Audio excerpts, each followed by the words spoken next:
હવે તમે જગદીશ મહેતાને જે તમે પૂછતા હતા કે યાર્ડમાં જે વાત એને કરી એમાં તમને શું વાંધો હતો? ખેડૂતની વાત થઈ એમાં યાર્ડ એમાં શું કરી શકે મંત્રી? યાર્ડ એ કરી કે એની તમારે છે સરકાર નક્કી કરે છે ઈજી નીચે હું કામ ખરીદી મૂકો છો? મહેતાને ફોન એટલે કર્યો મેં કે એને માર્કેટિંગ યાર્ડ ને મામા કંસનો દરબાર શું કામ કીધો? મામા કંસનો દરબાર એક વાર નહીં હો વાર. મામા કંસનો દરબાર એક વાર નહીં હો વાર. નમસ્કાર, હું છું ભૂમિત જાની. આપ જોઈ રહ્યા છો સત્યાર્થ મંથન. થોડા દિવસો પૂર્વે વરિષ્ઠ પત્રકાર જગદીશ મહેતા અને રાજકોટ માર્કેટિંગ યાર્ડના ડિરેક્ટર અતુલ કામાણી વચ્ચે થયેલી એક વાતચીતનો ઓડિયો ખૂબ જ વાયરલ થયો હતો અને ત્યારબાદ ખેડૂતો એ જગદીશ મહેતાના સમર્થનમાં આવ્યા હતા. આ બધા જ વચ્ચે ફરીથી એક નવું કોલ રેકોર્ડિંગ સામે આવ્યું છે, જે કોલ રેકોર્ડિંગ બાબરાના એક ખેડૂત અને રાજકોટ માર્કેટિંગ યાર્ડના ડિરેક્ટર અતુલ કામાણી વચ્ચેની વાતચીત છે. આ વાતચીતના જે મુદ્દાઓ છે તે સાંભળીને તમને સમજાઈ જશે કે ખેડૂતોની વેદના શું છે અને ખેડૂતોએ કઈ પ્રકારે માર્કેટિંગ યાર્ડ સામે મોરચો માંડવો પડે એ પ્રકારની સ્થિતિ છે. એ આ રેકોર્ડિંગ સાંભળીને તમને સમજાઈ જશે.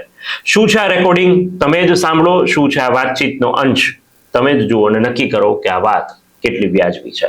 હાલો, હા અતુલભાઈ કમાણી બોલો.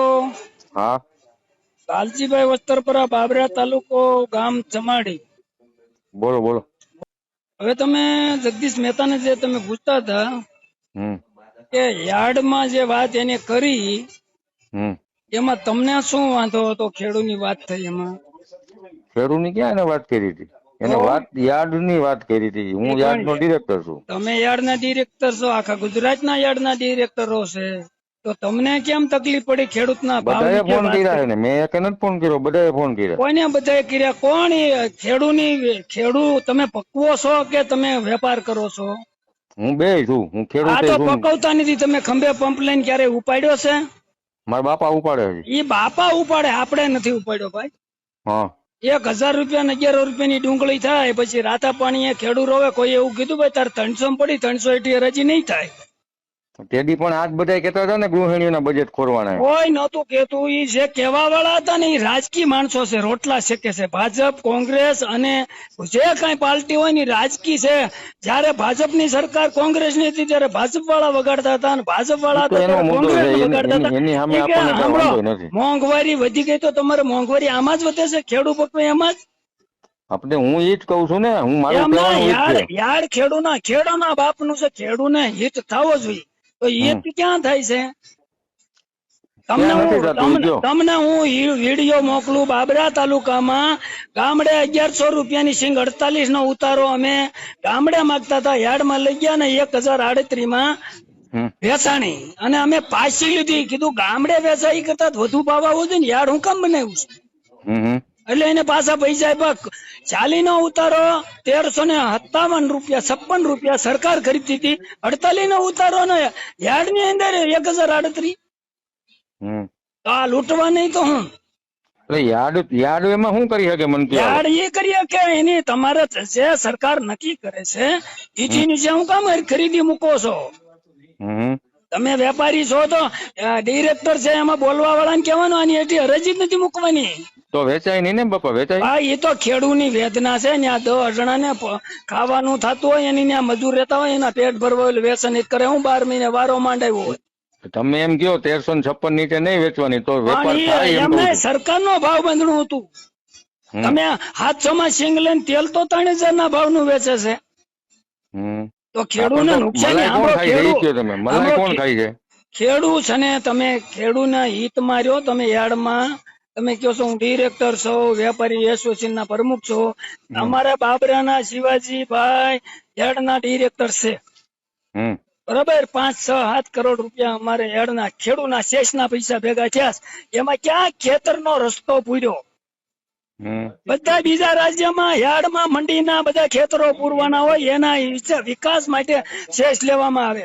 જો તમને પેલી વસ્તુ કહું કે દરેક માર્કેટિંગ યાર્ડ એક સરખા ન હોય. એને દરેક માર્કેટિંગ યાર્ડ તમને એકને એને નામ જોગ નતું કીધું.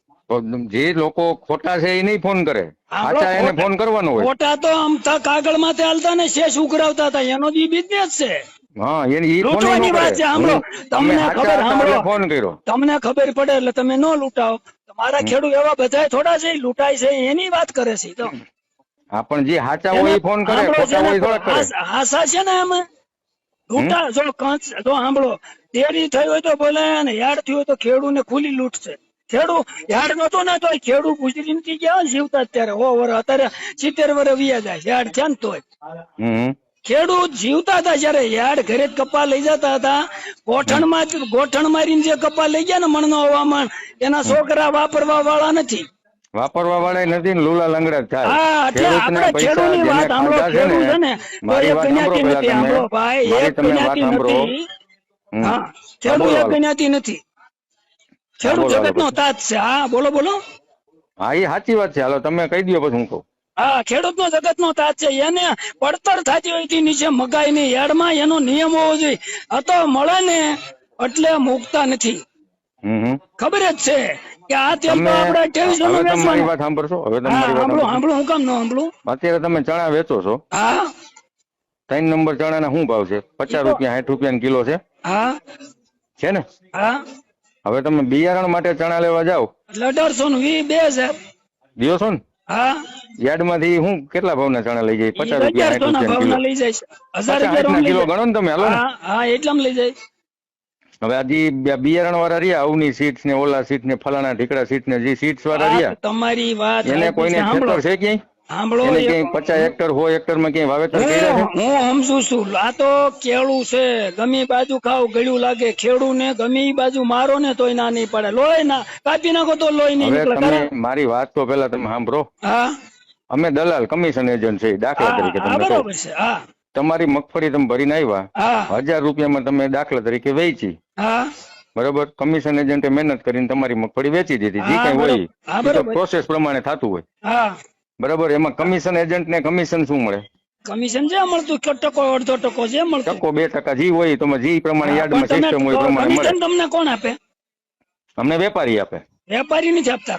વેપારી આપે. કપા કે સિંગ બધું માલ લઈને ખેડૂ આવે તો તમને મળે, નકર ન મળે. હા પણ તમે ઈ જ વાત છે, ઈ જ મુદ્દા ઉપર આવું છું. તમે સાંભળો તો ખરા 1 મિનિટ. હા બોલો ને. કમિશન મળ્યું. હા હવે તમારી મગફળી 1100 માં વેચાય એમાં ખેડૂત દલાલ રાજી હોય કે 1000 રૂપિયામાં વેચાય એમાં રાજી હોય? ના 1356 રૂપિયા સરકારી એમ ભાવ નહીં, તમને 50-100 રૂપિયા વધારે આવે એમાં કમિશન એજન્ટ રાજી હોય કે નો હોય? એમ મારું તમને ખાલી કહેવાનું છે. વધારે આવે તો વધારે રાજી થાય, પણ વધારે ક્યાં આવે?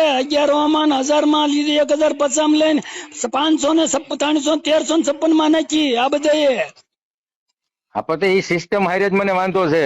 તમારે સિસ્ટમ તમે સિસ્ટમ જે કરી છે એનો ઇન્વિટ થાય સહકાર આપો ભાઈ. આ શાલીના ઉતારા તમે ખાલી છે ને ગૂગલ માં અતુલ કમાણી માર્કેટ યાર્ડ રાજકોટ કરીને સર્ચ કરજો, બરાબર? આજથી અત્યાર સુધીમાં જે કઈ મેં કર્યું છે ને મારો આખો ડેટા એમાં આવી જાય. તો તમે તમારા ડેટા આવ્યો હોય ને તો તમે મહેતાને ફોન કરીને એમ નો મહેતાને ફોન એટલે કર્યો મેં કે એને માર્કેટિંગ યાર્ડ ને મામા કંસનો દરબાર શું કામ કીધો? મામા કંસનો દરબાર એક વાર નહીં 100 વાર.